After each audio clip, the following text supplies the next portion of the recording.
Country is being invaded, and it's only going to get worse. This is the kickoff to the pregame to the biggest, most brazen, most dangerous, and most egregious run on our border this country has ever seen. I'm mad as hell, and you should be too. The show starts now.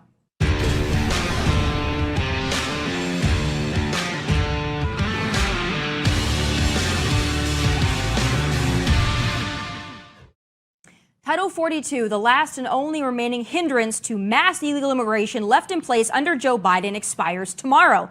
But who are we kidding? 6.3 million illegal immigrants into this country that we know of, including at least 100 on the terror watch list, already qualified as a mass invasion long ago.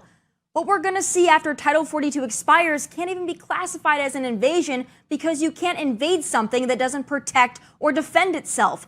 Look at this footage. Hundreds of thousands amassing to rush our border. El Paso and other border towns are completely overrun, looking like third world countries. And we can't even call it catch and release because there is no catch and no release. It's just come right the hell on in. We invite you to tap dance on the face of national security, border security, American citizens, and the illegal immigrants who had the decency to do it the right way. I'm sick. I'm sick to my stomach and I'm outraged. I can't imagine what our border agents are going through right now, but I'm about to find out. Joining me now with what you need to know is the man with enough stones to tell the truth about it all, National Border Patrol Council President Brandon Judd. Brandon, it's so great to have you on such an important week for our country.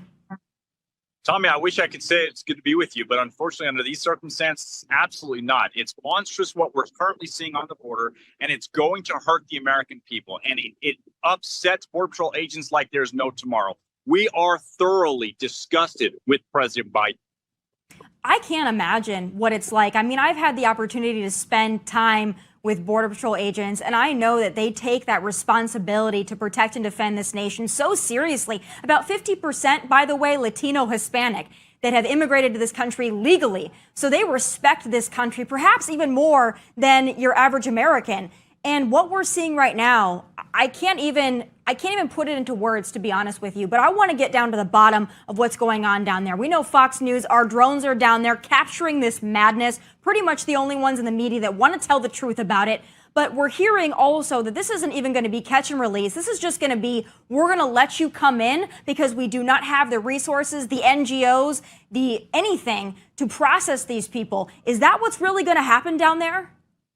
It is, and it's happening right now as we speak. It started happening, but until we understand what the context of those numbers mean, that all they are is numbers. When we apprehend 1,000 people, we have the resources to deal with that. 1,000 people per day, we have the resources to deal with that. Once we hit 3,000 people, we're pulling resources out of the field, which leaves gaps in our coverage. 5,000 people, now we only have 50% of our resources in the field. We're at 10,000 apprehensions as we speak. That means we only have 30% of our Border Patrol agents that are actively patrolling the border. And when we only have 30% of our Border Patrol agents on the border, that means the cartels have almost complete control. Once that number goes up, once Title 42 goes away, and we're apprehending between 15 and 16,000 people a day, that means we're only going to have 10% of our resources on the border, and the cartels are going to control every single inch of our southwest border. That means drugs are going to flow into the United States, criminal aliens are going to flow into the United States, and as you mentioned, people on the terrorist watch list, people from special interest countries are also going to flow into the United States. And not even just the dangerous aspect of the ones that are going to be sneaking in because of the gaps in the coverage. I also look at just these tens of thousands of people, over 6 million since Biden took office, and I'm wondering, how is our country going to absorb that mass amount of people? I mean, we know our border cities, our border states are already overrun, but you can't even fit 6 million plus people, and now we're going to see tens of thousands coming in over the next couple of weeks, and it's never going to stop. Where are these people going to go? Are they going to have a notice to appear, or are they just going to be released and I guess we just leave it at that? But right now, we don't even know if we're going to be able to issue notice to appear. We can't keep up with what we have. We have the capacity to hold 10,000 people. That's what our limits are. We're currently holding 28,000 people. That means we're stacking people on top of people. When you heard about kids in cages, when they claimed that President Trump was putting kids in cages, you ought to see our holding facilities right now. It's 100 times worse than we ever dreamed it would be. I never, in my worst nightmare, would have believed that we could get to the point that we're at. And yes, it's just going to be mass releases into the United States. We're not going to be able to properly vet these people. We're not going to be able to verify where they're coming from. It's going to be very dangerous, and the American people are going to pay for it. I want to talk about this so-called enforcement operation that was supposed to happen yesterday, but they essentially announced it in a press release, so the entire element of surprise was essentially blown. And you've got these people in El Paso that were given pamphlets and woke up to pamphlets saying to turn themselves in. I have a clip from our Fox News team that captured one of these illegals and how seriously they took that pamphlet. Let's take a listen. I don't know who gave me this. They had no identification. They had a gun and a badge, but I don't know. I'm not going to turn myself in. So, Brandon, I want to talk about just the brazenness, the shamelessness of all of this. And these people don't care. They're given this pamphlet. I mean, what was that pamphlet? Did it mean anything? Do we really have operational control of our border, as Mayorkas continues to tell the American people? The pamphlet was a complete joke, and everybody knows it was a joke. The problem is law enforcement is now permeated with activists. We have activists that are running our agency. And any time that you have activism in law enforcement, you're going to side with criminals. And that's what we saw in this case. We told them we were coming. We told the criminals, the element that have serious criminal records, go hide before we get there. It got so bad that this operation actually had to be shut down because everybody dispersed and there was nobody there left to take into custody. That's activism within law enforcement, and it should never happen. So what happens next? I mean, Title 42 hasn't even expired yet. It expires tomorrow. We already know that there is tens of thousands of people amassing, ready to come in. What happens starting tomorrow and in the next several weeks? What do Border Patrol agents have to prepare for, if they can prepare for anything at all?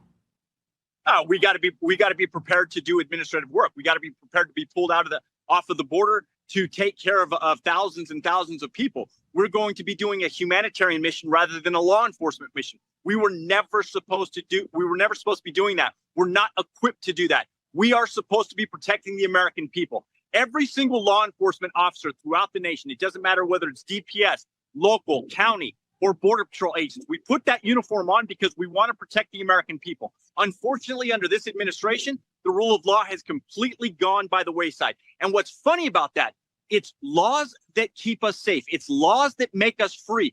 Laws don't restrict us. Laws enhance our freedoms, yet you constantly see this administration go more and more to the left, which takes away from our freedoms. We do not want to become countries like Venezuela, like Cuba, like all of these countries that these people are supposedly fleeing from. We're going to be to that point as well if we do not start enforcing our laws, if we don't start going back to the thought process that the rule of law makes us free.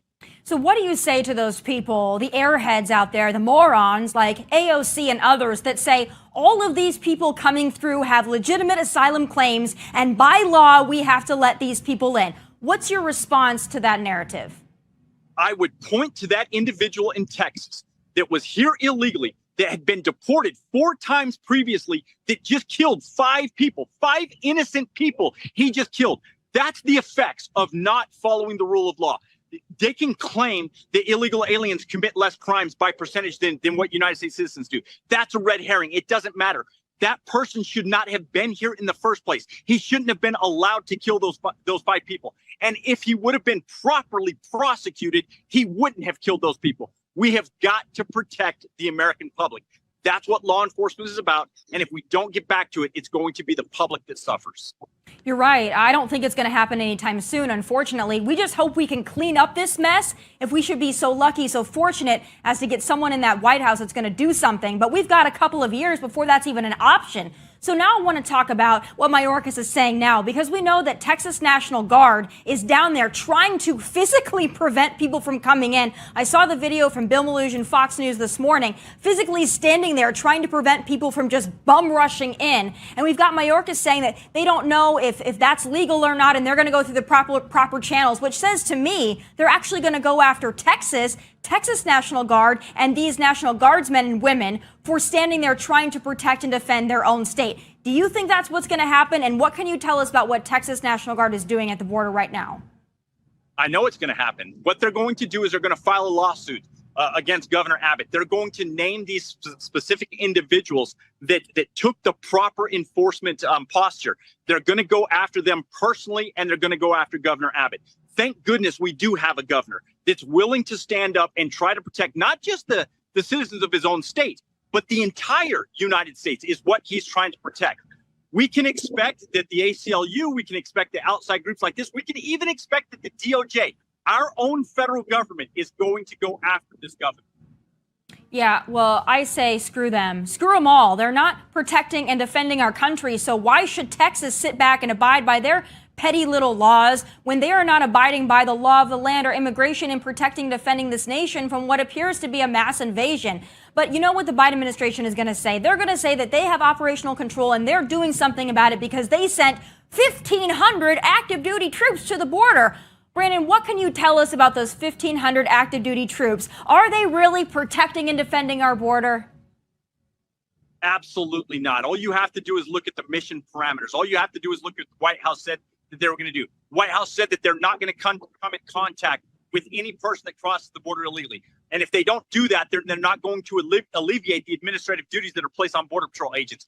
Every single thing that we do, whether it's administrative, whether it's enforcement, we come in contact with individuals. On the administrative side, we process, we transport, we do hospital watch, we do detention security. All of that requires us to come in contact with illegal border crossers. So if the National Guard is not going to take over those duties, then it's not going to free up any of our resources. And that means the border is going to be wide open and the cartels are going to control it. Yeah, 1,500 troops doesn't really mean much when you've got 10,000 plus a day coming in. But I want you to explain something to the American people as well, because I think that there's a lot of confusion about exactly what happens when an illegal comes into this country. So if an illegal immigrant comes into this country, they claim asylum, they get across our border, they are processed, and they say, oh my gosh, I have a broken arm. Then who pays for that illegal immigrant to go to the hospital and get treatment for said broken arm? The taxpayer, unfortunately. Of course, it all falls back on the taxpayer. Everything that this administration does falls back on the taxpayer, and that includes law enforcement operations or the lack thereof.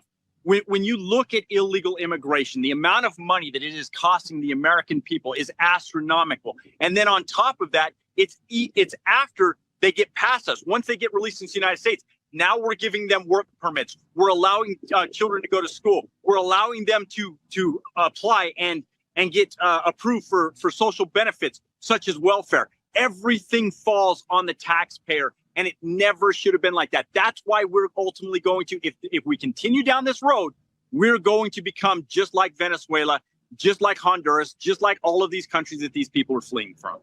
Last thing I want to ask you, and I'm sure I already know the answer to this, but how is the morale among the agents? When you talk to them about what they're seeing, what they're experiencing, what do they tell you, and what do you tell them to, I guess, console them as best you can during this time?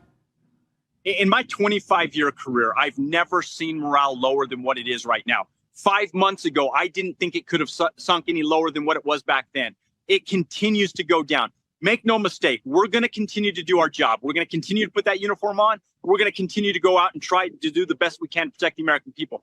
But we feel defeated. We feel demoralized. We know that this administration does not support us. Not only does the administration not support us, but they actively vilify us. They actively go after us. If we do our job, they say that we did something wrong, and they accuse us of committing criminal acts. All you have to do is look at what President Biden did with those horse patrol agents. That's how bad it's gotten.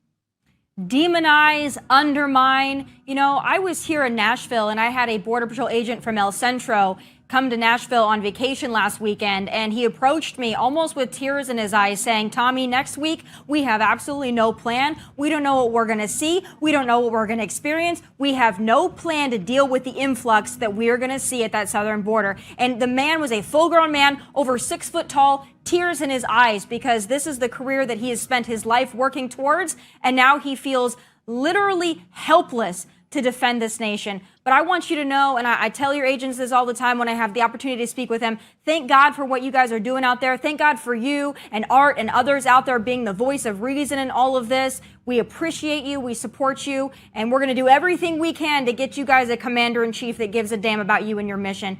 Thank you so much for taking the time today. Very much appreciated, Tomi. Thank you.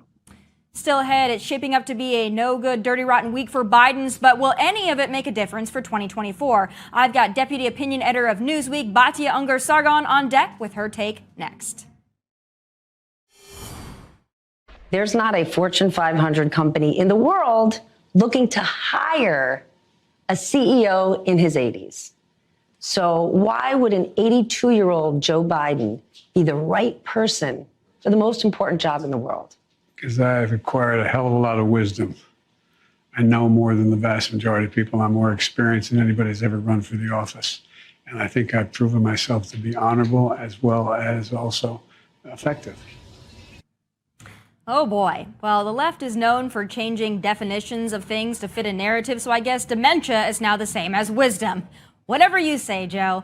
But guess what? Joe is slipping in the polls like real bad. Honestly, the fact that 10 real living people would vote for him again is astonishing, truly.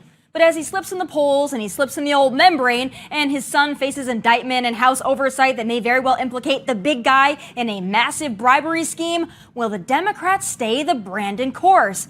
Joining me now with her take is Deputy Opinion Editor of Newsweek and author of Bad News, Batya Ungar-Sargon. Batya, it's great to have you.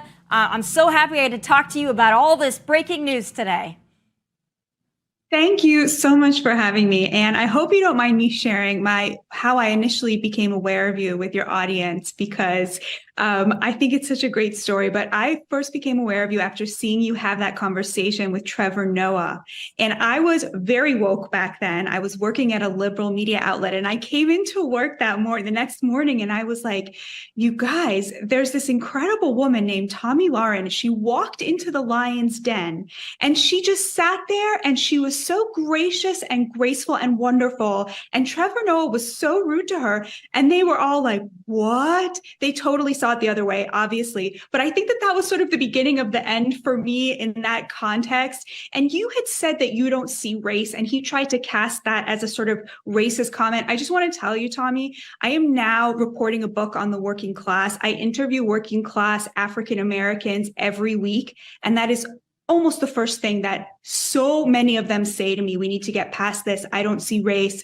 They see that as a badge of honor, just like you did. So anyway, all of which is to say, I'm so thrilled to be here with you. Well, I always appreciate seeing you, of course, in the building at Fox News on One Nation with Brian Kilmeade. And you and I have had so many great conversations in the green room. When we're discussing everything that happened this week, I really want to get your take, because I know that you said you're formerly woke. I know that you wrote a book on how wokeness is basically destroying everything. But I know that you live in New York City. I know that you run around in liberal circles to some extent. So I want to know what all of this is going to mean for 2024. And I want to start with the breaking news today. I have a clip I want to play for you. The mainstream media, surprise, surprise, they're ignoring it. But there is major revelations in the Biden pay-to-play bribery scheme. Let's take a listen to what they found with these bank records. Instead of being honest with the American people, President Biden has claimed since the 2020 election that his family has not received money from China. That was a lie in 2020. And he continues to lie to the American people now. The Bidens have received millions of dollars from China. It is inconceivable that the president did not know it. The White House refuses to correct the president's statements, showing the president is now using the federal government to run interference for his families and his own role in these schemes. So this is some pretty big news. So we've known about the evidence piling up for months, if not years now. But the fact that James Comer and House Oversight actually has these bank records showing $10 million, millions to Biden family members, including a grandchild. All right, that's really hard to explain away. Do you think the media is going to be able to run enough cover to let Joe escape this one? I wouldn't expect seeing a lot of this in the liberal mainstream media. I don't expect CNN to spend a lot of time on this, if any. I will, however, caution Republicans from thinking that this turns 2024 into a slam dunk. And what I mean by that is, the 2022 midterm elections were not that long ago, and poll after poll showed that the American people's top concerns were immigration, crime, and inflation. And on all of those issues, they gave the president and his party just abysmal marks. And yet they still did not overwhelmingly give Republicans a victory because they did not trust that the Republicans had good plans on those issues. And so to me, when I see these polls about people not feeling confident in President Biden's mental acuity or seeing this corruption coming out, yeah, of course, this stuff is really shocking, and it's really important that we take note of it. But at the same time, the American people are hurting, and what they want is to see, where is the plan for bringing down the price of hamburger meat? Where is the plan for bringing down the price of eggs? Where is the plan for getting us out of this situation where we're funding a war in Ukraine? So I would just say to Republicans, the American people want to see a plan. They want to see, what is your plan for immigration reform? Like, tell us in words we can understand how you're going to fulfill our needs and make our lives better, rather than just pointing out how terrible the other side is. Because if they don't have a plan, I think we might see a very similar situation to what we had in 2022. I don't disagree with you, and that's the sad part, but I want to get your take on this, because this is something that I understand, but it still infuriates me. How come running up to the 2016 election and then all through the presidency of Donald J. Trump, they went after him with everything they could in the kitchen sink? All right, impeachment, quid pro quo, collusion. I mean, everything. He's a Russian agent, and that stuck to him. And the average American, because they saw it so much, it was reported on so much, the average American who only watches liberal mainstream media, they actually felt that Donald J. Trump was a criminal and a crook. And now the charges against him, they keep coming. You saw yesterday that he is not liable for rape, but he's still liable for $5 million for defamation. We know the indictment now about the pay off the porn star. We know that there could be an upcoming one in Georgia. So why is it, Batya, that Democrats are able to cast such a shadow on Donald Trump and voters care, but then those same voters don't care that the Biden family, including the big guy himself, could be taking millions from the Chinese Communist Party and other entities? Why is that not worthwhile for the voter? I think that they have started to see through the media's just appalling bias. Just a data point to back up what you're saying, 96% of political donations that were made by journalists were made to Democrats, right? 96%. So we have a situation where 96% of our journalists support one party, which does not get, spoiler alert, 96% of the support of the American people, right? And I think that gap is starting to show up, especially around polling about credibility in the media. The American people are they've lost trust in the media. And I think it's precisely over issues like this. You have a situation like you said, President Trump lost yesterday against E. Jean Carroll. He was found guilty of sexual battery, but not of rape. But she accused him of rape, which means that the jury actually did not believe her, right? They didn't believe her. They believed him. I think that this verdict was about that Access Hollywood tape where he said, you can grab them if you want to. And they were like, okay, he said you can grab them. He probably grabbed her. But they certainly didn't believe her that he had raped her. And yet she is now on all of the shows on CNN and MSNBC giving these, interviews in this breathless fashion about how this is such a victory for the Me Too movement. The woman was believed, the woman won, but the woman wasn't actually believed. And I just think people are really starting to see through that. We have never had a situation in this country where trust in the media was this low. And, this is why. Trust in the media, trust in the White House, trust in our institutions like the CIA and the FBI. The list goes on. We are being lied to. We've been lied to for years. I think people stopped caring that they were being lied to during COVID. I think that they were so used to being lied to that it's become almost a conditioned effect where it's like, yeah, we're being lied to, but it's okay. At least we have TikTok. I think that's what's frustrating to me. But I do want to get back to 2024. I think that the fact that Biden could have potentially sold out the vice presidency and now even the presidency for kickbacks for his entire family, I find that deeply concerning. But I think you're right. I don't know if the average voter will. But here's the thing that I think is going to be an obstacle for Republicans. It was an obstacle in the midterms, and I think it's going to be a big obstacle in 2024, and we're not addressing it, and that is Roe v. Wade. And that's these decisions that have come out from certain states about their abortion bans, some of them more strict than others. But I think that's going to be a big liability for Republicans heading into 2024, and I don't know if Republicans have fully realized it yet. You live in a liberal state where I believe a lot of people didn't vote for Lee Zeldin for that exact reason, even though New York was never going to take away abortion. So how do Republicans, conservatives navigate that issue in the next election? It's such a great point, and it's even more frustrating because there's actually not a huge debate among the American people when it comes to abortion. Americans, by and large, agree on abortion. The polling shows that Americans overwhelmingly want abortion to be legal in the first trimester. So after the first trimester, support, even among Democrats, just craters. I mean, there's very little support in the second trimester and virtually no support in the third trimester for it from being legal. And when it comes to Republicans, over 92% want it to be legal in cases of rape, incest, and mother's health, meaning that there's just huge consensus among the American people. They don't like bans because they think it should be legal by and large in the first trimester. So what do we have? We have one party banning it at 6 weeks with no exceptions, and one party demanding that it be legal until virtually the day before the baby is due. And when you ask Democratic politicians, where should the cutoff be? They won't give you one because they really believe there shouldn't be one. So the parties are at the extremes when the American people are here in the middle with this great consensus, more unites us than divides us on almost every issue. And we're sold out by politicians on both sides. I would say that a Republican who said, I don't care about my rating from this place or that place. I'm going to represent my voters. I know what the voters want, first trimester, 15 weeks, what have you. That is going to be a pretty popular place to land. If you go any further than that, you're going to be in trouble on both sides. But if you're actually trying to be a politician who's catering to the American people, something like what Europe has, 15 weeks, I think that's really the route to go. I do too. And we had Representative Nancy Mace say something very similar to that a couple of weeks ago. And the Republican Party, the conservative movement, absolutely shredded her for it, even though that is the winning path, saying, let's be reasonable. Let the other side be extreme. That's what I have long held for many, many years now. I've long held that same position.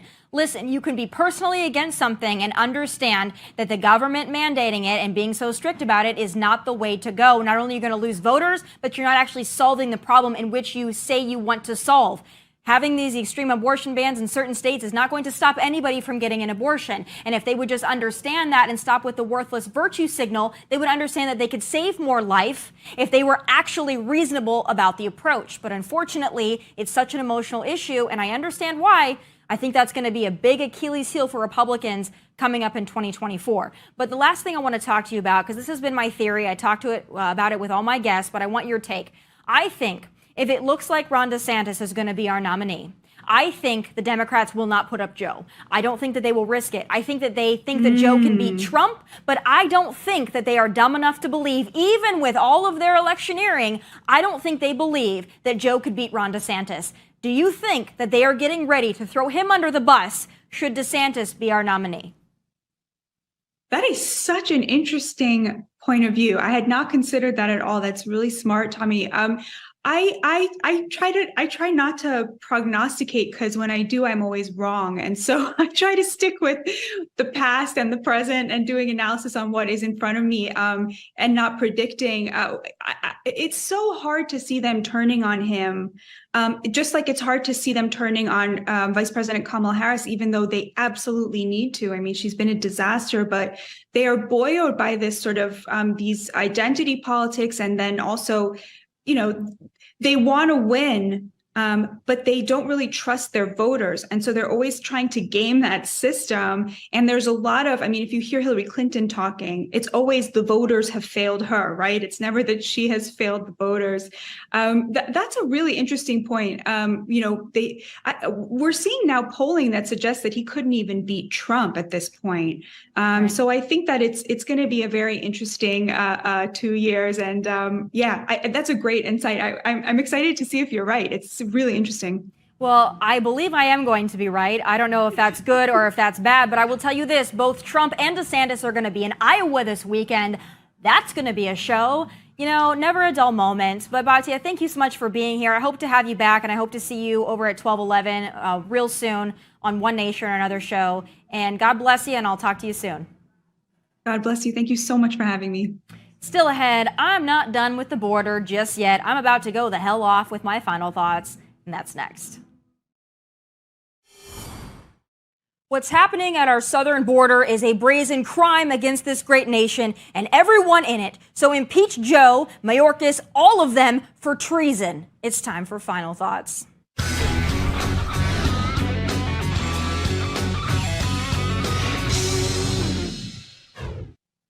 So thanks pretty much exclusively to Fox News, we know our border is being absolutely overrun by illegals.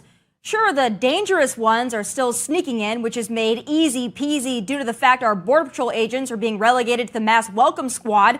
But the rest, the tens of thousands of others, aren't sneaking in. They are strolling in like our southern border is the entrance to Disneyland, and our law enforcement agents are flipping Mickey Mouse and friends. Like, hey, how you doing? Welcome to our once beautiful nation. After you finish completely disrespecting immigration law, go ahead and suck us dry while you're at it.